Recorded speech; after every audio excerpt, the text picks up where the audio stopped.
The Grampians fire in Western Victoria has jumped to emergency level in a worrying sign of what could happen over the next 36 hours because conditions are going to get much worse. So this is a fire that's been burning for several days and has been fluctuating between watch and act and emergency levels, so locals are well aware of it. This emergency warning is in relation to one portion of the fire only. There are several other areas around it that remain at watch and act. So there's emergency warning, leave immediately for Moyston and Pomonal. The bushfire is travelling from Grampians National Park in a southerly direction towards Redmond Road and Long Gully Road. Private property adjoining the national park could be impacted in the next 2 hours. South of the Pomonal fire area, leaving immediately is the safest option before conditions become too dangerous. Emergency services may not be able to help you if you decide to stay. You should leave using the Ararat Halls Gap Road and head towards Ararat or Stawell. There are also 5 watch and act warnings covering multiple areas in the surrounding Grampians National Park. If you want detailed local information, you can go to the Vic Emergency website or ABC Emergency website, or listen in to ABC Local Radio.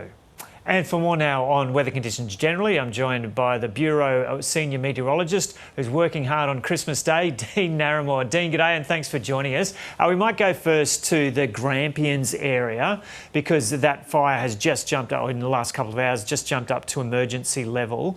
The conditions there today aren't too bad in terms of fires, only like the low 20s and winds not gusting too fast, but it's going to get much worse in the next 36 hours. Yeah, that's right. G'day to yourself and everyone around Australia, and Merry Christmas to everyone out there. Yeah, the concerning conditions right around the Grampians fire. It's a very large and complex fire as well. And as you've mentioned, yeah, temperatures and winds aren't too bad, but the vegetation is very dry, and even moderate winds are getting a bit of a kick up on the fire. And we're already seeing pretty big smoke plumes coming out from this fire. And as we get into tonight and to tomorrow, we've got a cold front in Western South Australia at the moment. It's going to move across South Australia tonight and into Western Victoria tomorrow. Now ahead of that, we're going to have very strong and gusty winds. We've got a severe weather warning current for much of Western Victoria and eastern parts of South Australia for damaging winds of 90 to 100 kilometres an hour, Whoa. which is going to really put a push onto this fire. Temperatures are going to be into the mid to high 30s, low 40s for large areas as well. And then after a few hours of those strong and gusty northerly winds, this front will then move in with a very strong and sharp westerly change. So we could see the winds fluctuate between northerly, northwesterly, maybe some northeasterly, and then swing right around to a west or southwesterly in the mid to late afternoon hours tomorrow, right across the fire area. And because of the mountainous terrain as well, we could get local variations in that wind as well. So it's going to be a complex, dangerous and erratic fire day tomorrow across much of the Grampians. Yeah, incredibly so. So just repeating that, winds of up to 100 k's an hour could hit that fire tomorrow. Yeah, that's right. Most of the gusts will be in that 50, 60, sustained area, but we could see gusts, that's right, into 90 to 100 kilometres an hour, and that's going to cause some major problems.